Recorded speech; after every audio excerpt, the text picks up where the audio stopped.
Hi all, എല്ലാവരും സുഖമായിട്ടിരിക്കുന്നോ? ഇതിനകത്ത് എത്തിയിരിക്കുന്നത് നമ്മളുടെ ഫ്രൂട്ട്സൊക്കെ പാക്ക് ചെയ്യുമ്പം അതിനെ പ്രൊട്ടക്റ്റ് ചെയ്യുന്ന നെറ്റില്ലേ, ആ നെറ്റ് ഉപയോഗിച്ചിട്ടാണ് ഞാനിന്നൊരു ക്രാഫ്റ്റ് ചെയ്യുന്നത്. വളരെ എളുപ്പമാണ്. അപ്പോൾ നമുക്ക് ചെയ്ത് നോക്കിയാലോ? ഫസ്റ്റ് ഞാനതെടുത്തിട്ട് രണ്ടായിട്ട് മുറിച്ചു.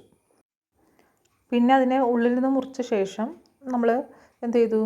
ഇതുപോലെ റോൾ ചെയ്ത് കൊടുത്തു കേട്ടോ. റോൾ ചെയ്ത് കൊടുത്തു. അതിന് ശേഷം നമ്മളൊന്ന് നൂല് വെച്ചിട്ട് കെട്ടിക്കൊടുക്കണം. നൂല് വെച്ചൊന്ന് ചുറ്റി കൊടുക്കുക. ചുറ്റി കൊടുത്ത ശേഷം നമ്മൾ ഇനി അതിൻ്റെ അടിഭാഗത്ത് നമ്മളൊന്ന് കത്രിക കൊണ്ട് വെട്ടിയിട്ട് ഒപ്പമാക്കി എടുക്കണം കേട്ടോ. എല്ലാം ഇങ്ങനെ മാറിയൊക്കെ ഇരിക്കണമായിരിക്കും ഒന്ന്, അതായത് നമുക്ക് പച്ചയൊക്കെ ഒട്ടിച്ച് സെറ്റാക്കാനുള്ളതാണ്. അതുകൊണ്ടാണ് നമ്മളെല്ലാം ഒന്ന് വെട്ടി ഓക്കെ ആക്കി വെച്ചു. നമ്മൾ ഇത്രയും ചെയ്ത് വെച്ചിട്ടുണ്ട്. ഇനി നമുക്കൊരു കൊമ്പെടുക്കാം.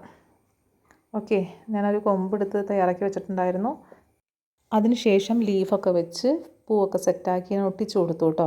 ഇതാണ് ഫൈനൽ ലുക്ക്. ഇഷ്ടപ്പെട്ടിട്ടുണ്ടെങ്കിൽ എല്ലാവരും ലൈക്ക് അടിക്കുക. ഓക്കെ, പിന്നെന്ന് വെച്ചാൽ നമുക്ക് വേഗം ഉണ്ടാക്കാൻ പറ്റുന്ന ഒരു ഫ്ലവറാണ് കേട്ടോ ഇത്. സിമ്പിൾ ഫ്ലവറാണ്.